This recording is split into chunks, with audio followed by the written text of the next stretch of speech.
Bismillahirrahmanirrahim. Assalamualaikum warahmatullahi wabarakatuh. Saya akan menjawab UAS Komunikasi Bisnis Islam.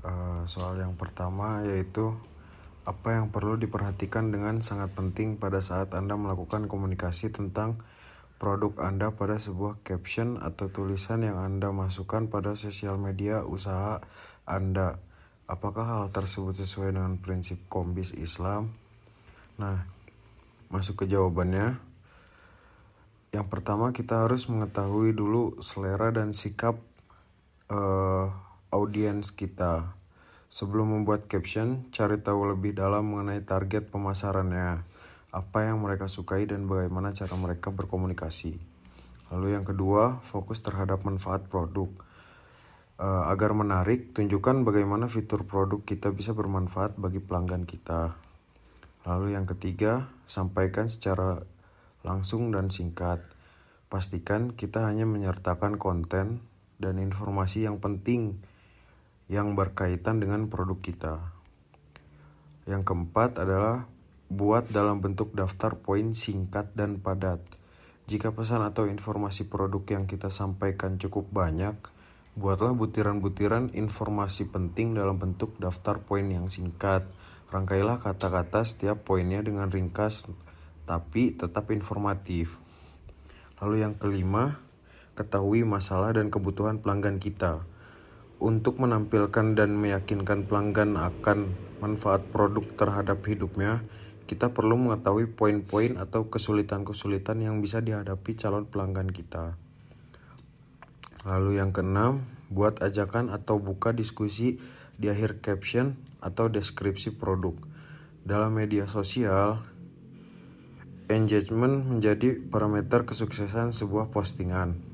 Dengan adanya banyak percakapan tentang produk kita, maka tentu produk kita akan semakin dikenal oleh pelanggan. Bukalah ajakan diskusi dengan target kita di setiap akhir caption atau deskripsi. Lalu yang ketujuh, gunakan hashtag pada caption atau deskripsi produk. Buat produk kita mudah ditemukan bagi orang yang membutuhkan dengan menggunakan hashtag. Tambahkan hashtag yang relevan dengan jenis produk serta jenis bisnis kita. Lalu yang terakhir adalah giat untuk mencari inspirasi. Supaya tetap update dan tidak kehabisan ide, kita bisa cek sekaligus meneliti brand lain. Lihat cara mereka memasarkan maupun mendeskripsikan produk mereka di media sosial dan e-commerce. Nah, menurut saya hal tersebut sudah sesuai dengan prinsip komunikasi bisnis Islam.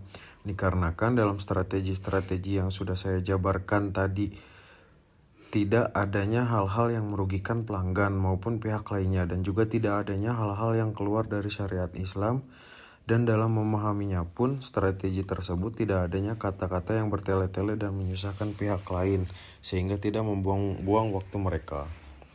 Masuk ke pertanyaan kedua, yaitu dari seluruh simulasi dan praktik yang Anda sudah lakukan pada topik presentasi, negosiasi, wawancara, dan memahami komunikasi verbal dan nonverbal, tuliskan dan jelaskan temuan Anda tentang seluruh aktivitas kombis di sekitar Anda yang tidak sesuai dengan nilai-nilai Islam. Yang pertama adalah presentasi.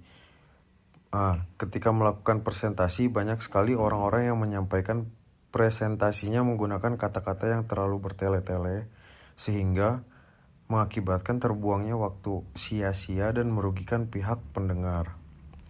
Masuk ke negosiasi. Dalam hal bernegosiasi, banyak penjual yang membohongi konsumen. Contoh, penjual buah-buahan yang berbohong bahwa semua buah-buahnya berkualitas bagus, akan tetapi kualitasnya tidak semuanya bagus, untuk mencapai suatu kesepakatan dan merugikan pihak pembeli. Masuk ke wawancara. Dalam masalah wawancara ini, banyak sekali pihak yang mewawancarai yang menyudutkan orang yang diwawancarainya, sehingga merugikan pihak yang diwawancarai. Lalu komunikasi verbal dan nonverbal. Menurut saya, iklan Indosat melanggar komunikasi verbal dan nonverbal, karena Indosat membuat iklan dan poster yang mana dalam iklan dan poster tersebut menjatuhkan nama salah satu kota di Indonesia.